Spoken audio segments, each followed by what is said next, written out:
Hello student, আজকে তোমাদেরকে দেখো স্ক্রিনের ওপর মানে যে অঙ্কটা দেওয়া আছে সেটা কি, যে what is the unit digit in the multiplication of 1 × 3 × 5 × 7 × 9 dot dot dot into 999।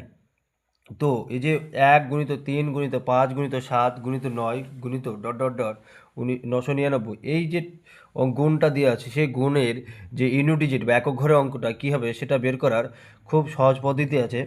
তার আগে দেখো এই অঙ্কটা এসছে ইউপিএসসি সিএসসি তো 25/5/2025, এটা সালের অঙ্ক একটা।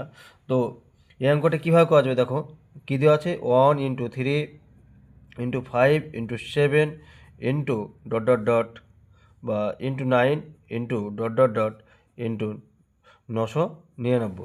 তো এখানে এই অঙ্কটা করার আগে আমাদের দুটো জিনিস শিখতে হবে, সেটা হলো 5-এর সঙ্গে যদি কোনো ওয়ার্ড নাম্বার বা বিজোড় সংখ্যা গুণ করি সেটা 5 হয়, অথবা 5-এর সঙ্গে যদি কোনো ইভেন নাম্বার গুণ করি, ইভেন গুণ করি, তো সেটা তার লাস্ট ডিজিট কী হয় 0 হয়, বা ইউনিট ডিজিট কী হয় 0 হয়।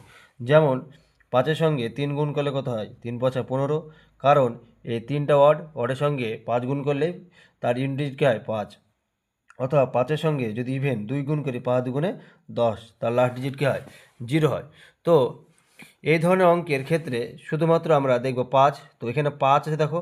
তো 5-এর ক্ষেত্রে 5 তার সঙ্গে কি বাকি সব নাম্বারগুলো কি ওয়ার্ড, তো এর সঙ্গে মানে 5-এর সঙ্গে ওয়ার্ড গুণ করলে উত্তর কত হবে 5। তো ই নম্বর বা সি নম্বর উত্তরটা কি সঠিক, সি নম্বর উত্তরটি সঠিক।